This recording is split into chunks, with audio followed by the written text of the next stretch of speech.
ನೆಹರೂರವರು 1889 November 14ರಂದು Motilal Nehru ಮತ್ತು ಸ್ವರೂಪ್ ರಾಣಿಯವರ ಮಗನಾಗಿ ಅಲಹಾಬಾದಿನಲ್ಲಿ ಜನಿಸಿದರು.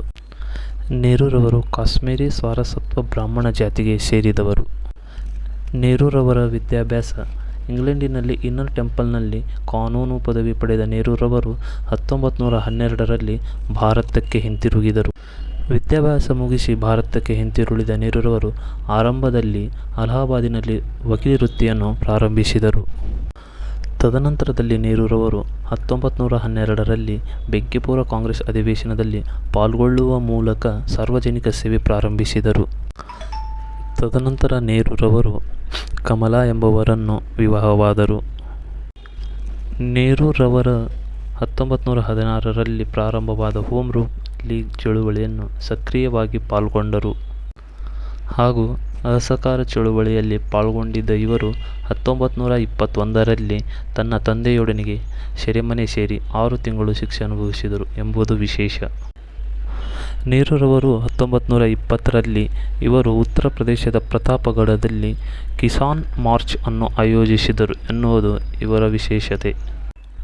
ಇಷ್ಟೆಲ್ಲ ಹೋರಾಟಗಳ ನಡುವೆ ನೆಹರೂರವರು 1924ರಲ್ಲಿ ಅಲಹಾಬಾದ್ ಮುನ್ಸಿಪಲ್ ಕಾರ್ಪೊರೇಷನ್ನ ಮೇಯರ್ ಆಗಿ ಮೊದಲನೇ ಬಾರಿಗೆ ಆಯ್ಕೆಯಾದರು. 1927-28ರಲ್ಲಿ ಭಾರತಕ್ಕೆ ಬಂದ ಸೈಮನ್ ಆಯೋಗದ ವಿರುದ್ಧ ಚಳುವಳಿಯಲ್ಲಿ ಭಾಗವಹಿಸಿದ್ದರು.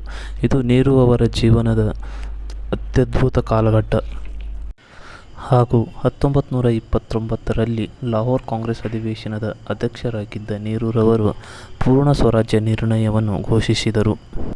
1929-31ರಲ್ಲಿ ಮೂಲಭೂತ ಹಕ್ಕುಗಳು ಮತ್ತು ರಾಷ್ಟ್ರೀಯ ಆರ್ಥಿಕ ನೀತಿಯನ್ನು ರೂಪಿಸಿದರು. ಇಷ್ಟೆಲ್ಲ ಬೆಳವಣಿಗೆಗಳ ನಡುವೆ 1947 ಆಗಸ್ಟ್ 15ರಂದು ಭಾರತವು ಸ್ವತಂತ್ರವಾಯಿತು. ನೆಹರೂರವರು ಸ್ವತಂತ್ರ ಭಾರತದ ಮೊದಲ ಪ್ರಧಾನಿಯಾದರು. 1948 ಜನವರಿ 30ರಂದು ಗಾಂಧೀಜಿರವರು ಸಾವನ್ನಪ್ಪಿದಾಗ ನೆಹರೂರವರು ಬೆಳಕು ನಮ್ಮ ಜೀವನದಿಂದ ಹೊರಹೋಗಿದೆ ಎಂದು ಹೇಳಿದರು. 1954 ಏಪ್ರಿಲ್ 28ರಂದು ಚೀನಾದ ಪ್ರಧಾನಿ ಚೌ ಎನ್ ಲಾಯ್ರೊಂದಿಗೆ ಪಂಚಶೀಲ ತತ್ವ ಒಪ್ಪಂದವನ್ನು ಮಾಡಿಕೊಂಡರು. 1961ರಲ್ಲಿ ಅಮೆರಿಕ ಬಣ ಮತ್ತು ರಷ್ಯಾ ಬಣಗಳಿಂದ ತಟಸ್ಥತೆ ಕಾಯ್ದುಕೊಳ್ಳುವ ಮೂರನೇ ಬಣ ಅಲಿಪ್ತ ರಾಷ್ಟ್ರಗಳ ಉದಯಕ್ಕೆ ಕಾರಣರಾದರು. 1947ರಿಂದ 1964ರವರೆಗೆ 16 ವರ್ಷ 286 ದಿನ ಅತಿ ಸುದೀರ್ಘ ಅವಧಿಗೆ ಪ್ರಧಾನಿಯಾಗಿದ್ದ ನೆಹರು ಮೇ 27, 1964ರಲ್ಲಿ ಸಾವನ್ನಪ್ಪಿದರು.